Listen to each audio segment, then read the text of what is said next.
কিছুদিন আগে আমি খুব হতাশ ছিলাম পারিবারিকভাবে। আমার মাইগ্রেন ছিল, তারপরে আমার মাথা ব্যথা, ঘাড় ব্যথা, হাঁটু ব্যথা, মানে মনে হচ্ছে যে আমি আর বাঁচবো না। তখন আমি খুব ফ্রাস্ট্রেশনে ছিলাম, তখন আল্লাহর কাছে সাহায্য ছিলাম যে আল্লাহ কি করতে পারি।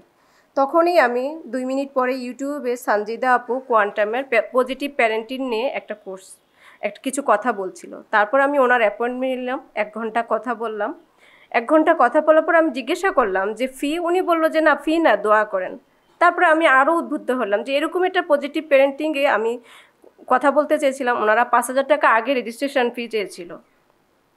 তারপরে আমি সাদাকা এনে ওনার কথায় আসলাম, এসে মুক্তি আপুর সাথে কথা বলে আরও ভালো লাগা শুরু করলো। এখানে এসে আমার প্রথম দিনে আমি ভেবে নিলাম যে আমি একজন স্টুডেন্ট, আমি গুরুজির যতক্ষণ উনি বক্তব্য আমি নোট করব এবং আমি এটা মেনে চলবই ইনশাল্লাহ। নিশ্চয়ই লেগে থাকলে কিছু না কিছু পাবো। অদ্ভুতভাবে আমি নিজের মধ্যে অদ্ভুত কিছু লক্ষণ পাইলাম। উনি যে মাইগ্রেনের ব্যাপারে যে মেডিটেশনটা করলো, যেহেতু আমার হচ্ছে প্রায় পারিবারিক সূত্রে মাইগ্রেন পাওয়া বলতে গেলে, সেই মাইগ্রেন আমি আলহামদুলিল্লাহ আসা শুরু হলো যখন আমি বুঝতে পারলাম মাইগ্রেন আসতেছে, আমি ওই মেডিটেশনটা শুরু করলাম। আলহামদুলিল্লাহ মানে অদ্ভুতভাবে আমি ভালো ফিল করলাম। আমার প্রায় 10-15 বছর যাবৎ ঘুমের সমস্যা কি মারাত্মক ঘুমের সমস্যা।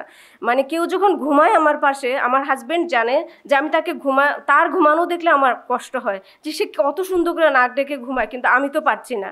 কেন পারছি না? কিন্তু এখানে এসে আমি এই জিনিসটাই আজকে 4 দিন যাবৎ আমি ঘুমাচ্ছি। আমার পাশে কে আছে না আছে আলহামদুলিল্লাহ আমি বলতে পারতেছি না।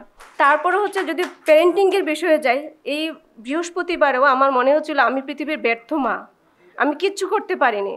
আমি আমার সন্তানদের জন্য যখন আমি কৃষি ইউনিভার্সিটি থেকে গ্র্যাজুয়েশন কমপ্লিট করলাম, তারপর আমি কোনো জবে যাইনি যে আমি আগে মা। তারপর আমি আমার স্বামী যেহেতু অ্যাডভোকেট, আমি এলএলবি করে অ্যাডভোকেট হলাম 2023 সালে। ওখানেও আমি একদিনও কোর্টে পা রাখিনি, আগে আমি মা। সেই মা আমি ব্যর্থ হয়ে গেলাম যখন দেখলাম সন্তানেরা আমার ফ্রাস্ট্রেশনে যাচ্ছে, তারা হাইপারে হয়ে যাচ্ছে। আমি মানে আমার মনে হচ্ছিল যে আমার পৃথিবীতে আমার কাজ শেষ। বৃহস্পতিবারে আমি যখন বিজয়নগর হোটেল 71 দিয়ে পার হচ্ছিলাম, তখন আমার মনে হচ্ছে পৃথিবীতে আমার কাজ শেষ, আমার এখন চলে যাওয়া দরকার। এখানে আমার আর পৃথিবীতে আমার কোনো কাজ শেষ। কিন্তু অদ্ভুতভাবে আমি এখন ফিল করছি আমার বাচ্চাদের জন্য আমার বেঁচে থাকা দরকার। তাদের সাথে যে আমার 10-12 বছরে যে একটা ভুল প্যারেন্টিংয়ে আমি বড় করেছি, আমি তাদের সামনে লজ্জিত। আমি আমার সন্তানদের সামনে দাঁড়াতে পারছি না অদ্ভুতভাবে। তো আমি এখানে এসে আমি আরেকটা বিষয় ফিল করেছি যে হতাশ হওয়া যাবে না। এই যে আমি ফ্রাস্ট্রেশনে চলে গেছিলাম, এখন আমি অদ্ভুতভাবে নিজের মধ্যে শক্তি পাচ্ছি।